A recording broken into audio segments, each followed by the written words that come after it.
no se ve el audio de... Buenos días.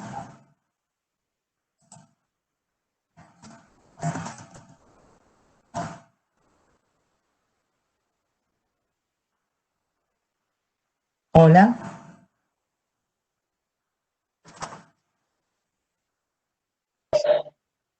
Hola.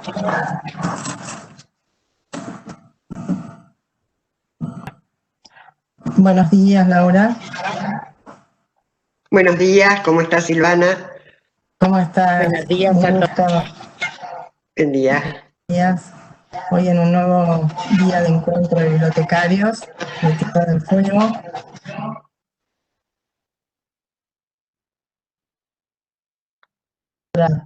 Laura Mazzolo. Así que bueno, damos inicio a esta charla, presentando a Laura. Tenemos el agrado de recibir a la talentosa escritora Laura Mazzolo. Ella nació en Lomas de Zamora, Buenos Aires, en el año 1954. Se abocó a los géneros de poesía, cuento, novela y teatro.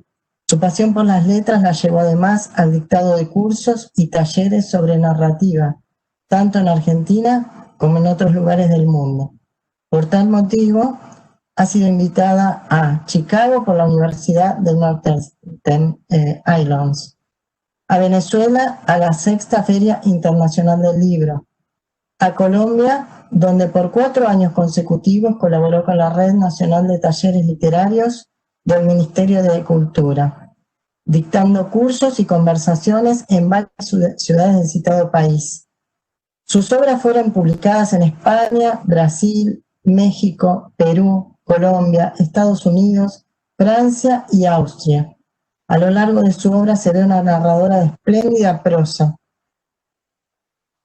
Te doy la palabra, Verónica, va a seguir con tu larga trayectoria. De sus libros podemos mencionar Armar un cuento, de teoría literaria, un texto práctico sobre narrativa, escrito conjuntamente con Liliana Díaz Mindurri, con 2 ediciones, de 2005 y 2013. Libros de poemas como Afuera estaba el mundo y Amén, Todas las muertes son más graves, Desterrado, Ángel de la guarda, Vocabulario enfermo. Cuentos, Al borde, con sus 2 ediciones de 1999 y 2013, ha recibido la faja de honor de la Sociedad Argentina de Escritores. El cuento La otra piedad, que obtuvo el premio Radio Francia Internacional en el concurso internacional de cuentos Juan Rulfo. El libro del mismo título fue distinguido con el primer premio de literatura, Gobierno de la Ciudad de Buenos Aires. El florero roto y los dragones, Sujeto compuesto, La otra piedad, Cuentos escogidos. Ha escrito novelas, Cara de pájaro, Buscolafelicidad.com, una novela negra que obtuvo mención de honor en novela en el Premio Nacional Secretaría de Cultura de la Nación Argentina. Novela Extremo Negro de Argentina, entre otros tantos premios. También Nadie necesita otra novela. Laura ha sido premiada en nuestro país y en el extranjero. Algunos de los premios, como los antes mencionados, son primer premio Marc Granel de la ciudad de Almusafes en Valencia, España, en el año 2002. Primer premio Ángel Gabinet, Helsinki, Finlandia, 2011, entre otros. Muchas veces premiada, y el último libro que creo que ha publicado es Poemas por celular, que después seguro le vamos a preguntar por él.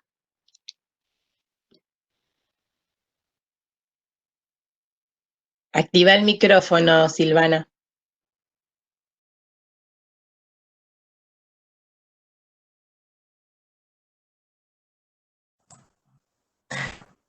Al fin estamos conectadas, Laura, después de tanto tiempo de trabajo y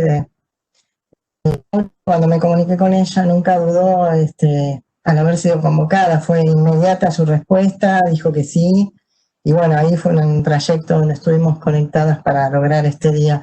Es una alegría para esta ocasión poder contar con su presencia y compartir con ustedes el conversatorio de su autoría El Sur en el Sur de Jorge Luis Borges.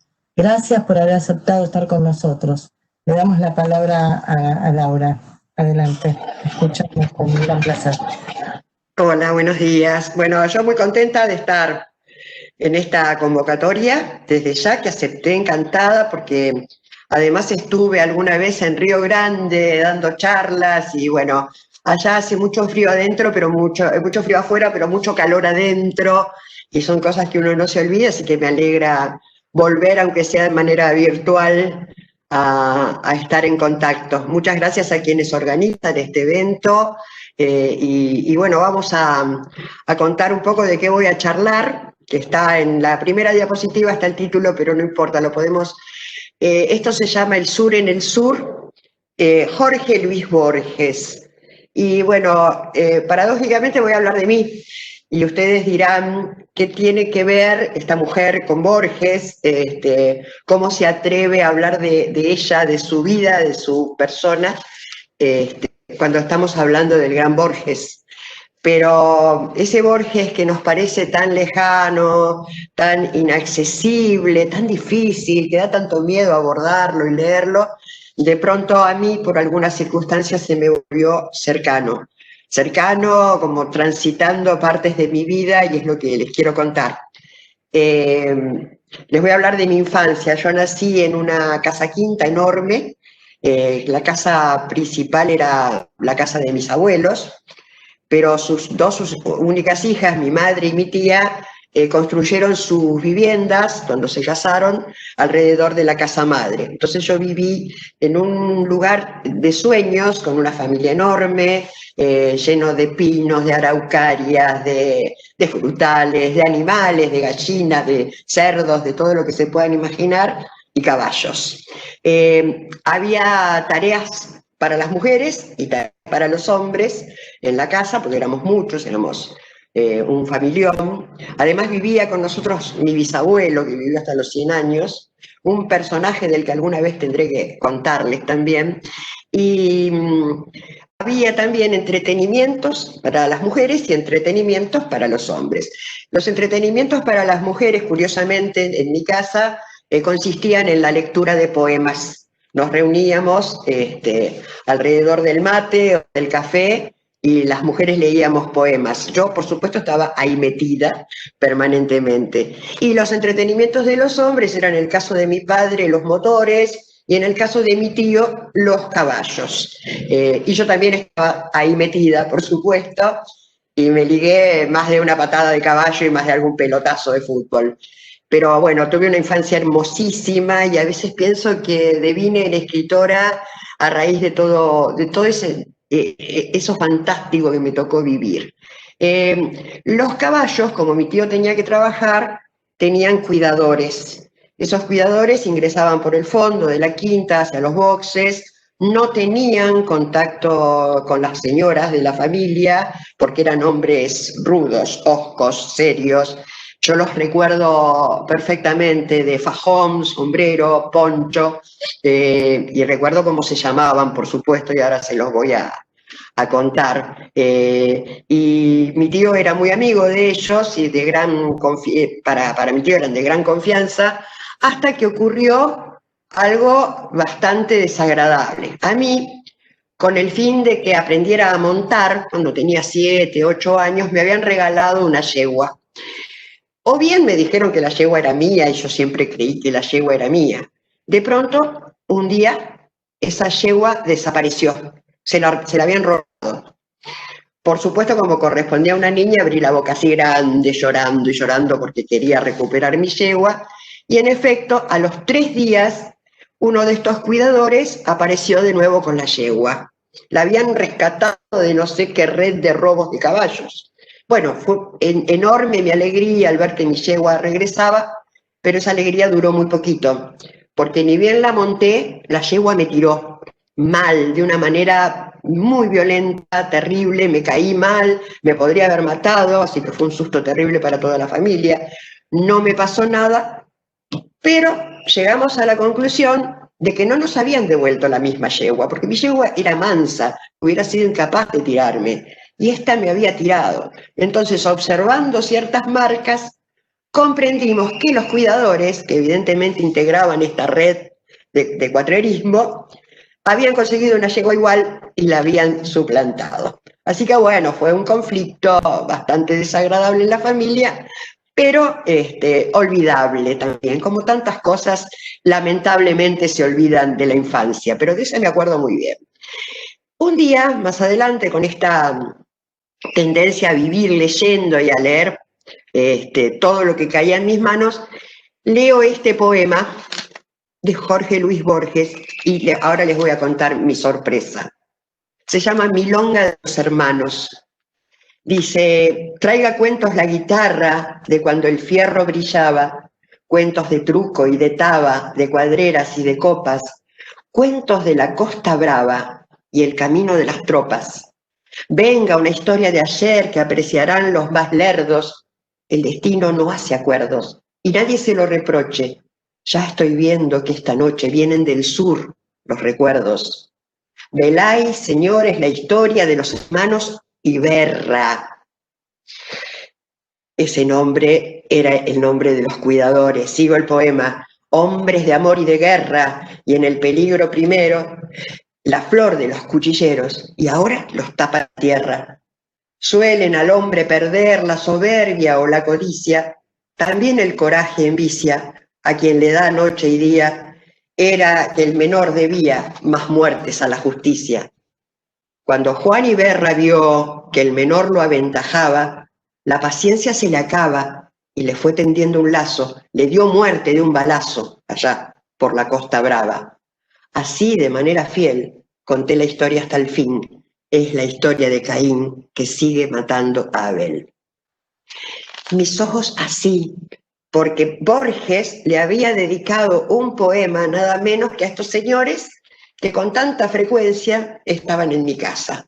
Yo había sido testigo de las acciones de los hermanos Iberra. Eso me maravilló, me hizo sentir que Borges me estaba invitando un poco a su mundo, y después, bueno, las historias con los Iberra siguieron en la familia. Mi tío llegó a ser el padrino de casamiento del Pampa Iberra. No sé si los que venían a mi casa eran los mismos que nombra Borges, porque eran 10 hermanos, pero lo cierto es que vivían muy cerca. No sé, Silvana, si tenés por ahí, creo que es la segunda diapositiva, hay un mapa donde les voy a mostrar dónde vivía yo.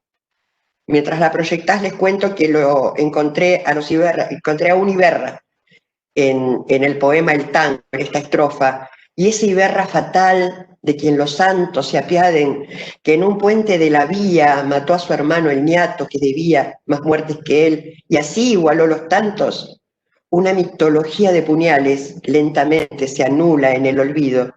Una canción de gestas se ha perdido en sórdidas noticias policiales. Vamos a ver, ahora les voy a indicar en el mapita. Ahí está la introducción. Pasamos otra. Bueno, el puntito rojo que pueden ver era mi casa natal. Muy cerquita, y donde íbamos a pasear en Sulky con mis primos, estaba el camino de las tropas, que en aquel entonces, por supuesto, era de tierra. No, todavía no. Ahora vamos a contar qué es esa otra diapositiva. Y allí donde marco con un circulito está el puente de los Iberra. Ellos vivían, tal como dice el poema, en un puente pegado a las vías del ferrocarril Roca. Esto estaba muy cerca de mi casa, nosotros íbamos a jugar peligrosamente al terraplén de las vías y sabíamos, no, todavía no, vamos para atrás así, termino de definir ese mapita. O bien, bueno, les cuento que en el pensamiento de Borges, Palermo era su patria, ¿sí? Adrogué era el lugar donde pasaba sus vacaciones. La diapositiva que estábamos viendo recién era del Hotel Las Delicias, donde Borges solía veranear, aquí en Adrogué, y para Borges, Turdera era el arrabal, por eso lo nombra tanto en su literatura. Los hermanos que él nombra, ahí está, hay otra diapositiva más de las Delicias, que Borges está apoyado en una Venus, ahí está, que es lo único que quedó del Hotel Las Delicias, porque con los años lo demolieron, lástima realmente, porque era un edificio histórico, e hicieron un shopping. Pero bueno, por esas vueltas de la vida, el shopping hoy es la Casa Municipal de la Cultura de Adrogué, que es bellísima y donde hay permanentemente actividades, donde se va a grabar precisamente, ya que Verónica lo mencionó, la presentación de Poemas por Celular. Pero bueno, después les cuento de qué se trata Poemas por Celular. La cuestión es que estos hermanos habitaban la Costa Brava y yo jugaba sin saber en la Costa Brava y sin saber de los peligros, pero para mí eran solamente personas de las que tenía que estar distante, pero no revestían peligrosidad. Un poco me cambió la idea, obviamente, cuando me di cuenta que eran ladrones de caballos. La intrusa, que es el otro cuento que me deslumbró, se escribió en 1966, yo nací en fines de 1954, así que bien puede corresponder el periodo que narra Borges al tiempo en que los Iberra visitaban mi casa. De los Iberra todavía hoy, aquí en Turdera y en general en Lomas de Zamora, que es el partido que incluye Turdera, Temperley y demás, se cuentan muchas historias y sobre todo se sabe que los Iberra no quieren saber nada de Borges, porque los ha acusado de ladrones, de malvivientes, de cuchilleros. Entonces la familia Iberra, los descendientes de los Iberra, están totalmente ofendidos con Borges. Tanto es así que acá se organizó una expedición tipo lugares históricos de Turdera y a la casa de los Iberra llegó la expedición y plantaron un cartelito junto a una heladería de marca Pirulo, que ahora es un comercio que manejan los descendientes de los Iberra, pero no nos dejaron entrar, ni siquiera para comer un helado, porque no quieren saber nada con esta historia que según ellos es una calumnia. Sin embargo, yo sin el afán de hacer ningún tipo de juicio, tengo este antecedente de la yegua robada y de vuelta, ¿no? Dicen que los Iberra eran gente buena, pero que andaban siempre armados, de cuchillo, obviamente. Dicen que no eran ladrones, pero se llevaban todo aquello que les gustaba. Y hay una anécdota, no, todavía no, ahora después les voy a mostrar, eso es más actual. Eso ya es mi vida en Turdera. Esta diapo que estamos viendo sirve para hablar del cuento El Sur, más adelante. Vamos a ver si tenemos tiempo de todo, ¿no? Chicas, desde ya si me estoy excediendo me interrumpen, si hace falta detenerse, pero yo tengo todavía mucho para contar, así que dispongan ustedes si me cierran el micrófono. Hay una anécdota de una maestra, fue maestra de algunos de los hermanos Iberra, y ella dice que eran chicos buenos, pero que antes de entrar a clase los revisaba porque siempre llevaban entre la ropa un cuchillito o una navaja. Bueno, y ahí aparece en mi vida el primer cuento del que les voy a hablar, que es El Sur, La Intrusa. Vamos a hablar primero de La Intrusa, donde nombran mucho a esta gente. Y el cuento empieza así. No lo voy a leer todo, no vamos a tener tiempo, pero les recomiendo que lo lean porque es un cuento hermoso, no es un cuento complicado. Dicen, lo cual es improbable, que la historia fue referida por Eduardo, el menor de los Nelson, en el velorio de Cristián, el mayor, que falleció de muerte natural hacia 1890 y tantos en el partido de Morón. Lo cierto es que alguien la oyó de alguien en el curso de esa larga noche perdida entre mate y mate, y la repitió a Santiago Dabove, por quien la supe. Años después volvieron a contármela en Turdera, donde había acontecido. La segunda versión, algo más prolija, confirmaba en suma la de Santiago, con las pequeñas variaciones y divergencias que son del caso. La escribo ahora porque en ella se cifra, si no me engaño, un breve y trágico cristal de la índole de los orilleros antiguos. Lo haré con probidad, ya que preveo que cederé a la tentación literaria de acentuar o agregar algún pormenor. Esto Borges lo hace a propósito, se sitúa como narrador testigo de oídas de una historia en la que no podemos confiar absolutamente en lo que se nos está contando. Ese juego corresponde a un cambio enorme en la literatura que modificó absolutamente la función del narrador de las historias, que antes era omnisciente y que estaba en posesión de todo el saber, con certeza, ¿no? Del antes, del después de un personaje, de su entorno y demás. Cuando comienza el siglo XX se entiende que este narrador de ninguna forma puede ser creíble, porque a través del psicoanálisis descubrimos que nosotros ni siquiera sabemos mucho de nosotros mismos. Entonces es poco probable que alguien pueda saber tanto de todo un entorno como un narrador omnisciente. Por eso Borges siempre otorga a sus narraciones el beneficio de la duda. Quizá, puede ser, acaso, esto es probable, esta historia me la contaron, pero debe haber tenido sus deformaciones, y yo no soy confiable como narrador de esta historia, porque vaya a saber si les estoy contando la verdad. Es lo mismo que me pasa a mí cuando les hablo de los Iberra, que estaban en mi casa. Yo los vi, yo los recuerdo, tenían esos nombres, y mi tío obviamente me acercó mucho a la historia, porque al haber sido el padrino de bodas del Pampa Iberra, supo después del trágico final que tuvo el Pampa Iberra, y también fue una historia de cuchillos. Iba cabalgando por un campo que se llama Finqui, que está acá a 3 cuadras de mi casa, y lo cruzó otro jinete y lo apuñaló, y parece que por un asunto de polleras.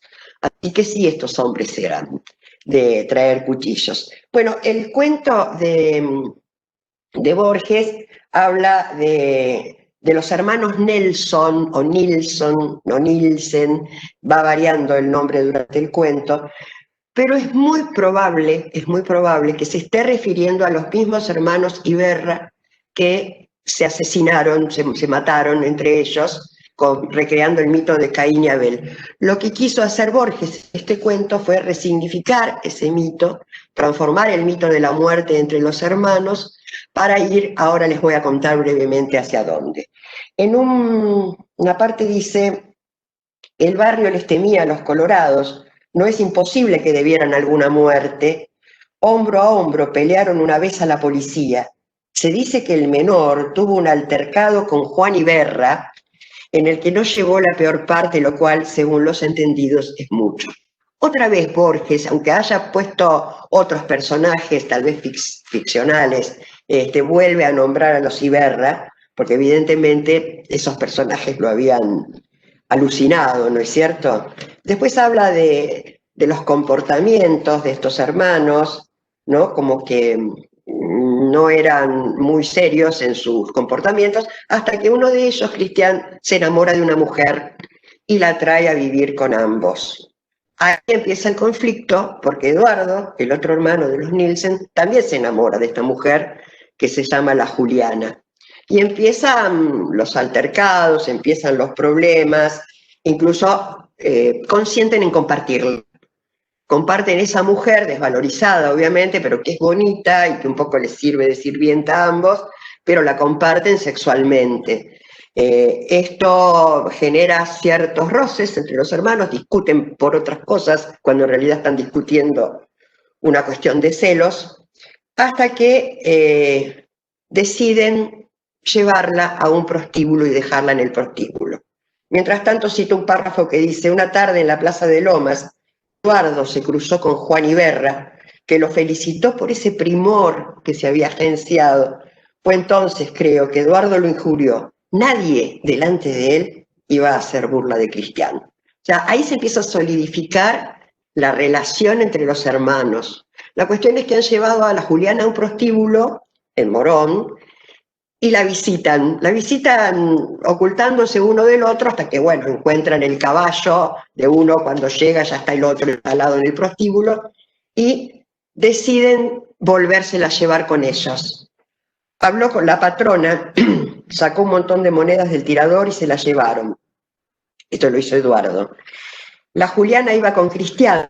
Eduardo espolió el overo para no verlos.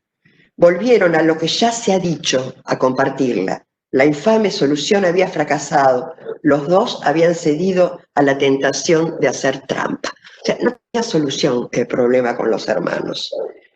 Un día, Cristian le dijo, mientras uncía unos bueyes, le dijo a Eduardo, vení, tenemos que dejar unos cueros en lo del Pardo, ya los cargué, aprovechemos la fresca. El comercio del Pardo quedaba, creo, más al sur. Tomaron por el camino de las tropas, después por un desvío. El campo iba agrandándose con la noche. Orillando el pajonal, Cristian tiró el cigarro que había encendido y dijo sin apuro, a trabajar, hermano. Después nos ayudarán los caranchos. Hoy la maté. Que se quede aquí con sus pilchas. Ya no hará más perjuicios. Se abrazaron, casi llorando. Ahora nos ataba otro vínculo, la mujer tristemente sacrificada y la obligación de olvidarla. Ese es el final del cuento, por eso hablo de la resignificación del mito de Caín y Abel. En lugar de matarse entre ellos, matan a la intrusa, que es precisamente el título del cuento. Entonces, de alguna forma dio vuelta el mito, cosa que hizo Borges en otros muchos de sus cuentos. Perdonen la tos, pero estoy con la primavera fluyendo por todos lados. Bueno, no sé si quieren hacer alguna pregunta, después vamos al otro cuento, o como les parezca a ustedes, dejamos las preguntas para el final, porque yo seguí con mi obsesión por encontrar pedazos de mi vida en la literatura borgiana. No sé, ¿quieren hacerme alguna pregunta ahora? Si no. te parece, avanzamos y dejamos... Y después... Sí. Correcto. Bueno, como les decía, mi interés por la obra de Borges estaba ya acrecentado cuando me tocó analizar en clases de talleres El Sur, que según Borges era su mejor cuento. El Sur cuenta la historia de Dalman, que es un bibliotecario que de pronto tiene un accidente. Por ir a buscar un ejemplar de Las Mil y Una Noches, se lleva por delante un bastidor que estaba abierto de una ventana y se hace un tajo frente. Esto le pasó a Borges en su vida real. O sea, Borges tuvo esa herida y a causa de esa herida una septicemia. Este personaje, Dalman, dentro de su delirio, de la fiebre y demás, sueña con viajar a la estancia del sur para descansar, para reponerse, para pasar allí su convalecencia. Cuando Borges habla del sur, habla de Adrogué, yo no tengo ninguna duda, porque había otro sur delimitado para Borges que transcurría a partir de la calle Rivadavia en Capital, pero el sur del sur, el sur donde él pasaba sus veraneos, ya les mostré las diapositivas del Hotel Las Delicias, después les voy a mostrar las de la casa que compró su madre en Adrogué, era el lugar de placer, de descanso, donde escribía, donde leía. Entonces, este Dalman hace su viaje a la estancia del sur de descanso. Posiblemente, Borges, que también sufrió esa septicemia a causa de la herida, haya querido venirse a Adrogué de una vez por todas para terminar de reponerse. ¿Y cómo lo hace? A través del ferrocarril Roca, que parte de Constitución. ¿Sí? Ese ferrocarril está muy cercano a mi casa. Yo estoy en un triángulo cercano a Temperley, que es otro de las localidades de Loma de Zamora. Vivo en Turdera, que es otra de las localidades.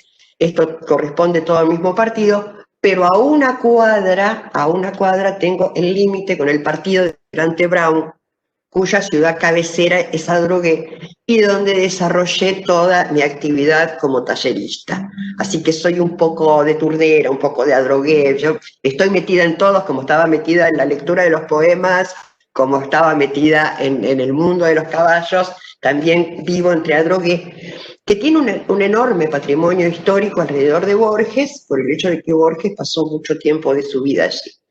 Ahora, este Dalman viene en el tren y nos damos cuenta que está viviendo medio como en dos planos, ¿no? Que muchas cosas de las que ve en el tren y ocurren en el tren quedan asociadas de alguna forma con lo que vivió en el hospital. Entonces empezamos a tener algunos indicios. Yo no les dije en qué libro está La intrusa, está en el informe de Brody, perdón. Antes había estado en el Aleph, pero en 1970 pasó a formar parte del informe de Brody como primer cuento de ese libro. El sur está en ficciones.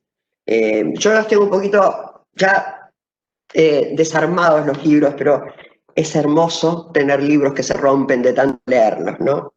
Bueno, este hombre viene viajando en el tren en esa especie de ensoñación, de confusión, le sirven un almuerzo que es un caldo, cosa que sucede más en un hospital que en un vagón de tren, y de repente, y ahí Laura Mazzolo se obsesionó, hay unas frases hermosas.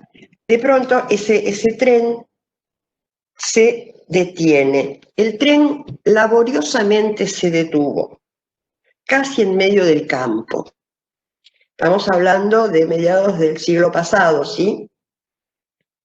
Del otro lado de las vías, y ahí sí les pido que observen la diapositiva, esa es la vieja estación de Turdera. Del otro lado de las vías quedaba la estación, que era poco más que un andén con un cobertizo. Ningún vehículo tenían. O sea, Borges se baja de este lado, allá donde ven el puente. Esos son los trenes que vienen de Constitución, ¿sí? En cambio, los de la vía de la derecha son los que van hacia Constitución, pero Borges dijo que la estación estaba del otro lado de las vías, o sea que es probable que haya cruzado caminando esas vías. Ningún vehículo tenían, pero el jefe opinó que tal vez pudieran conseguir uno en un comercio que le indicó unas 10, 12 cuadras.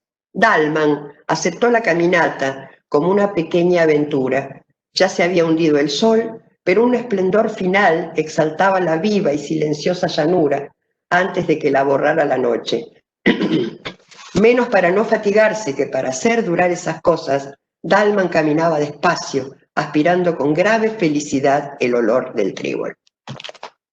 Ahí me puse, libro en mano, a caminar el mismo recorrido que cita Borges en el cuento, contando el tiempo que puede haber tardado en ese recorrido, y me encontré con un almacén que se llama El Favorito, no sé si está en una de las diapositivas, que pertenece a la divisoria entre Turdera y Adrogué, entre el partido de Lomas de Zamora y el partido de Almirante Brown.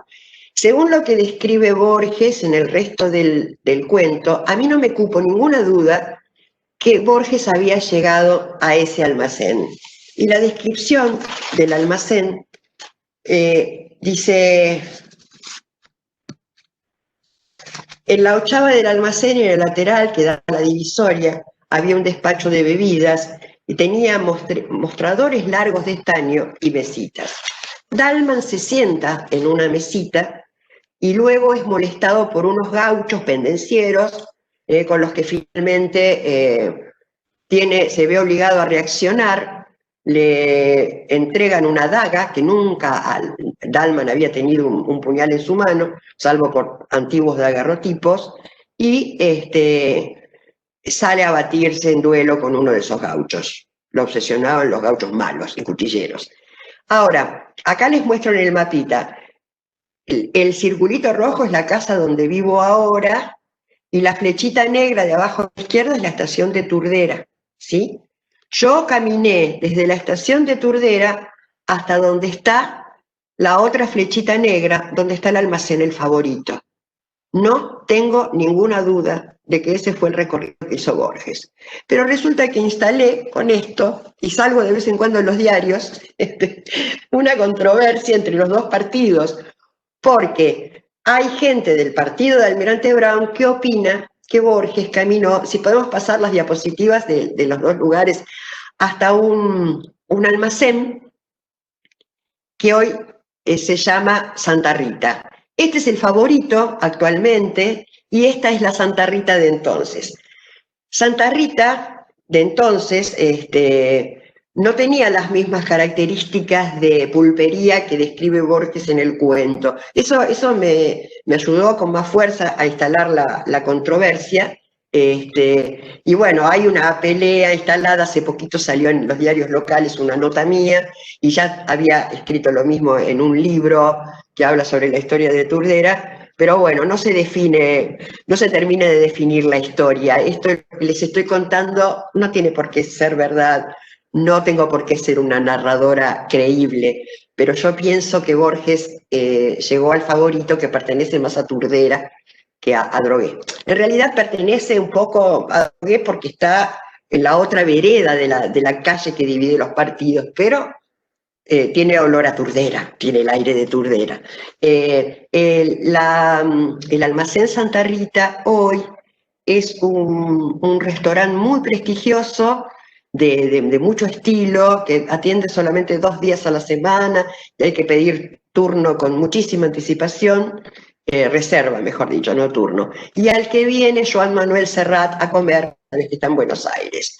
Bueno, ellos están muy orgullosos de eso, y yo estoy muy orgullosa de haber conocido el favorito, que es el recorrido que yo hice. Obvié muchas partes del cuento por una cuestión de tiempo, estoy mirando la hora, así que pronto viene Ani Yua, a ver si tenemos tiempo, si me quieren hacer algunas preguntas, pero bueno, estaría cerrando aquí la charla, les dejo picando esto de la discusión, que algún día se resolverá.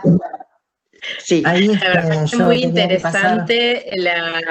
muy interesante esta visión, ¿no? De buscar la información, ir a los lugares, instalar esta disputa entre lugares que la vemos y la vivimos siempre entre 2 localidades, entre 2 provincias, entre 2 países disputándose ser por ahí protagonistas de estos hechos literarios en este caso, y es como hacer literatura de la literatura, ¿no? Volver a instalar ideas románticas para mí, ¿no? En mi opinión, de estas situaciones que se dan en los cuentos. Y bueno, y lo tuyo de encontrar partes de tu historia, de tu infancia, ¿no? En este cuento, la verdad que es algo muy, muy lindo. Bueno, los escritores somos proclives a ese tipo de fantasías y pensamos que tenemos asignado un karma y que San Cortázar, San Borges nos están iluminando, nos inspiran y demás.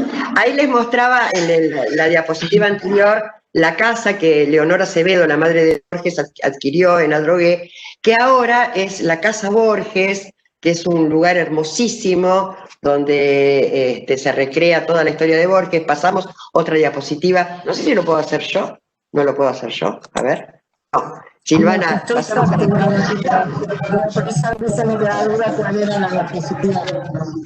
Estoy activada yo para pasarla. Ese es el garage de la actual Casa Borges, donde hicieron una estatua de Borges, bastante grotesca, pero bueno. Por supuesto, todos los que van a visitar Casa Borges se sacan la foto al lado de la estatua de Borges, yo debo tener una también. Y después, bueno, las otras imágenes siguientes, ya para terminar, las podemos pasar, son también del interior de la Casa Borges, a la que estoy muy ligada. Yo he presentado libros allí, ya que Adrogué me discute, pero todavía me acepta entre sus referentes actuales de la literatura, porque he dado años, muchísimos talleres así que, bueno, acá son solamente tramos que me robé las fotos de lo que es Casa Borges. Podemos pasar las siguientes, son todas de Casa Borges. Así que bueno, esta atribución yo me tomo de estar mezclada con la vida de Borges, es muy pretenciosa, pero por lo menos sí tengo la certeza, el placer, el orgullo de alguna forma de haber caminado sus mismas calles. O sea que las calles de Borges, después, por las circunstancias, por el lugar en donde nací, por el lugar donde vivo, también son mis calles. Así que bueno, muchas gracias y adelante con las preguntas si es que las hay. Bueno, Laura, yo estaba pasando las diapositivas y bueno, en algún momento no. Si hay preguntas acá, hay comentarios. Bueno, una buena narración, qué interesante recopilación de datos para luego hacer, bueno, estos cuentos, cuántas historias de Adrogué, parece que hay que tener asistentes de esa localidad. Preguntan si Borges escribió para niños o primeras infancias. No que yo sepa, no escribió para niños, ¿no? Al contrario, yo creo que tiene una literatura elevada, difícil para muchos. Incluso hay muchos que abandonan la lectura de Borges, como que no quieren analizar los contenidos más profundos, las referencias a mitos y demás, y lo abandonan. Y yo intento desde mis talleres que lo aborden, que lo comprendan, que a veces me da placer, porque cuando recién se inicia un taller con gente nueva, muy ávida, por saber de literatura, les digo, bueno, vamos a empezar con Borges, y se ponen pálidos. Pero tengo la satisfacción que después lo abordan y lo disfrutan, así que bueno, es una de mis tareas en la vida, es hacer un Borges más cercano, ¿no? Y sigo con eso y sigo investigándola. Y aparte lo que decías, Verónica, de esto de recopilar datos, casualmente por esta investigación, para charlar con ustedes, casi de casualidad surgió un contacto con un periodista que a su vez me acaba de pasar el contacto de una persona que conoció a los hermanos Iberra. Hay que apurarse a recopilar esa información porque pasaron muchos años y quedan muy pocos referentes. De hecho, mi tío murió hace años, si no estaría todo el tiempo preguntándole cosas. Pero bueno, ahora tengo un nuevo contacto que voy a usar en estos días, después de la charla, para ver si puedo recopilar más datos. Sí, es hermoso investigar, es hermoso. Y hay mucha gente interesada también de los diarios locales por colaborar con esta investigación, aportar datos. Entonces se va armando como un rompecabezas del pasado, ¿no? Sí. Sí, yo creo que tiene la literatura de Borges es esto de tener hipervínculos. Uno empieza a leer y empieza a buscar la cita, bueno, las obras literarias que cita o los lugares, o es como que te lleva a ir investigando, ¿no? Quiero recordar a los asistentes que estamos publicando en el chat el formulario de inscripción. Hay una pregunta acá, pero Laura salió un instante.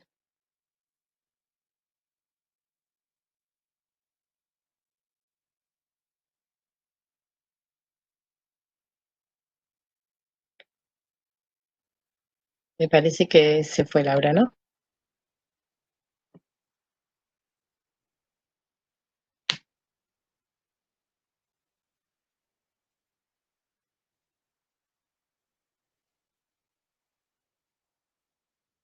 Laura no está. Laura se fue. Ahí volvió. Tenés desactivado el micrófono, Laura. Perdón, les decía que en tiempo de pandemia traen cosas a domicilio que no está previsto en los horarios. Les pido mil disculpas. Sí. Bueno, no escuché la pregunta. ¿Alguna receta para entender y enamorarse de Borges? Dice, ya que si su literatura es difícil, y consulta si hay talleres en línea para conocerlo más. Si estás dictando vos, talleres en línea. La fórmula para leer a Borges con más facilidad es tal vez ingresar por estos cuentos que son más realistas. Después Borges tiene una serie de cuentos más complicados, ya del orden de lo fantástico. De hecho, El Sur, el cuento del que hablamos hoy, es un cuento fantástico porque hay una superposición de planos entre el supuesto viaje de Dalman y la supuesta agonía en el hospital, y inferimos que si este Dalman desarmado y convaleciente y debilitado sale a pelear a la llanura, que es un final muy abierto, el final es abierto. Claro, es porque vamos en el apuro que nos habíamos comido al final del cuento. Pero sí, abordarlo a través de estos cuentos de cuchilleros, que tiene muchos, y después ir ingresando en los otros más complejos, obviamente hay algunos que llevan mucho tiempo, y aparte Borges miente en los cuentos, hay muchas referencias que da que son inventos, así que acá, por ejemplo, tengo Funes el Memorioso, es un cuento hermosísimo, ¿sí? La muerte y la brújula, El milagro secreto, bueno, El sur desde ya, no me parece. Está Emma Suns también, que es un cuento policial, son cuentos más sencillos de Borges, que es más fácil por ahí abordar para empezar a leerlo. Y Sí, bueno, mentirse en licencias de la literatura. Claro, podemos mentir. Yo les puedo, todo lo que les dije en esta charla es mentira, así que. Es mentira. Después, bueno, la historia de Rosendo Juárez, Juan Muraña, El duelo, todos esos son cuentos que nos pueden acercar a Borges, porque es un Borges más realista, más cercano. Y sí, yo doy talleres de narrativa, unos cuantos virtuales, pero no son específicos de Borges, son talleres de narrativa en general, donde de vez en cuando aparece el mágico Borges también, pero aparece Cortázar, estamos leyendo autores argentinos actuales también, así que sí, mi actividad en talleres es permanente y ahora en pandemia mucho más. ¿Quieren creer que el señor que me trajo esa cosa que me trajeron recién está esperando? Qué cosa increíble, ¿no? Cómo cambió el mundo, cómo cambió la vida. Así La que bueno, ¿hay alguna otra pregunta? Preguntas relacionadas al conversatorio no, pero bueno, yo dejé como ahí una puertita abierta en el último libro publicado, que bueno, que por ahí quisiera que vos nos comentes. Agradecen las recomendaciones entre los mensajes. Que nos cuentes un poco de esta última publicación, poemas por celular, 30 poetas en cuarentena. Bueno, esto fue en medio de la cuarentena, los primeros tiempos, supongamos que estábamos en mayo. Pensé de qué manera yo con mis herramientas podía llegar a la gente que estaba en este estado de aislamiento, de encierro. Entonces busqué en mis contactos de WhatsApp a todos mis alumnos y exalumnos. Aparecí una noche y les dije, ¿quieren que hagamos versos? Jugando una especie de cadáver exquisito, vamos poniendo un verso y atrás otro verso y atrás otro verso. Bueno, se engancharon muchísimo, se entusiasmaron muchísimo, y eso empezó a funcionar prácticamente todas las noches, pero tenía algunos problemas. Era un trabajo de mucha velocidad, no todos estaban preparados para escribir un verso a velocidad. Por otro lado, había que acordar un horario, no todos podían cumplirlo, porque el grupo tiene edades muy variadas, hay gente que tiene familia, gente que no es chiquito, gente que está trabajando, entonces era un inconveniente acordar un horario a las 10 de la noche, a las 11 de la noche, y además me di cuenta de que por los versos que estaban escribiendo había mucho más para decir, había mucha angustia, mucha incertidumbre, mucho miedo, mucha esperanza también. Entonces les propuse que escribieran poemas, directamente poemas, y que los fueran mandando al grupo. Y les propuse 3 tiempos, o sea, que escribieran el antes de la cuarentena, a eso le llamamos antes de lo invisible. Cada uno escribió un poema de cómo era su estado, su percepción de la vida antes de esto, tan extraño, tan excepcional que nos pasa. Espera un segundito. Ya. Listo, señora, está todo bien, ¿eh? Gracias. Dame mucho. Disculpe. Ay, Dios. Cosas. Bueno, y bueno, salieron 30 poemas que obviamente con sus comentarios respectivos, entonces la cosa no terminaba ahí. Les dije, bueno, ahora escriban el presente. ¿Qué les está pasando ahora en cuarentena? ¿Qué sienten? Y salieron 30 poemas que se llaman Presentes Encerrados. Y como había más, les dije, bueno, ahora viene el futuro. Como cada uno quiera suponer e imaginarse el futuro. De modo que hicimos un libro con 90 poemas que ahora, bueno, tomó forma de libro, es un libro electrónico que se va a poder descargar de forma libre y gratuita para todos los que lo quieran, que se presenta el 21 de octubre a través de la Secretaría de Cultura del municipio de Almirante Brown. Además grabamos los poemas, está en ejecución un audiolibro para bibliotecas de no videntes, musicalizados por un músico excepcional.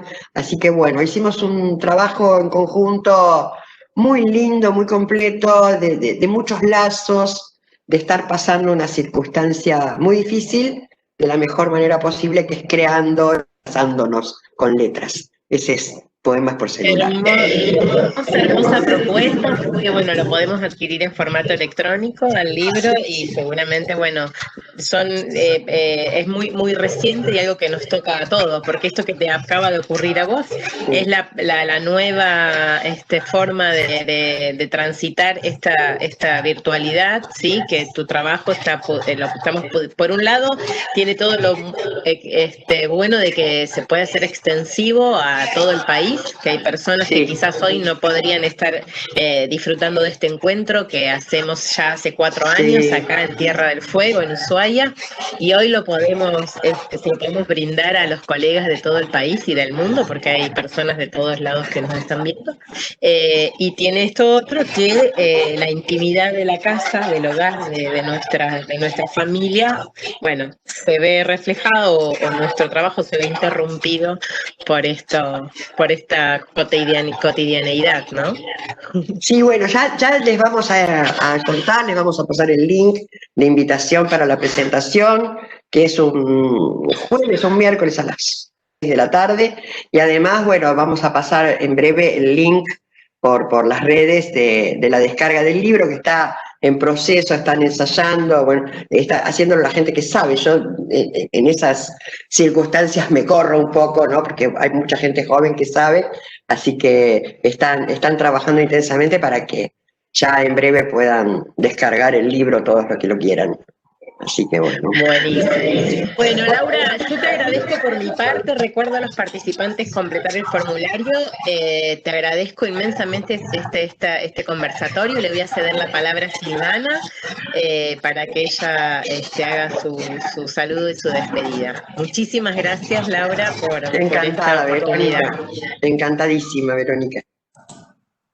Bueno, Laura, acostumbrándonos a la tecnología, que es bastante, pero bueno, ella nos permitió justamente que vos estés acá presente de nosotros, ¿sí? Agradecerte inmensamente a vos el acompañamiento que tuvimos todo este equipo que formamos las direcciones de tanto de Ushuaia como de Río Grande, de Tierra del Fuego. Y sí, recordarte siempre cuando estuviste acá dando el cuento de Cortázar, y bueno, siempre con tus descripciones tan amenas y bueno, tan agradable persona. Así que agradecimiento total, un abrazo a la distancia y bueno, volver a verte cada vez que nos permita las condiciones. Así que bueno. Sí, lo bueno es que ahora tenemos posibilidad de vernos, que si hubiera viajado a Río Grande, no es tan factible viajar con mucha frecuencia a Río Grande, pero acá de esta manera podemos estar conectados con más frecuencia. Así que bueno, gracias a ustedes por darme este espacio, por escucharme y por darme lugar a contar algo mío, porque siempre hablo de autores, ¿no? Y de repente dije, bueno, alguna vez tengo que contar algo de Laura Mazzolo. Creo que es la primera vez que lo hago, así que muchas gracias. Ahí tenés No te estoy viendo. No, muchísimas gracias, Laura, muchísimas gracias. A los bibliotecarios presentes, un abrazo. Gracias a todos. A todos los participantes. A los presentes les digo que pueden quedarse en la sala para continuar con la ponencia, con el conversatorio de Ana María Yua. Así que se pueden quedar con la sesión abierta, que ya continuamos con la siguiente. De todas maneras, seguro que se va a pagar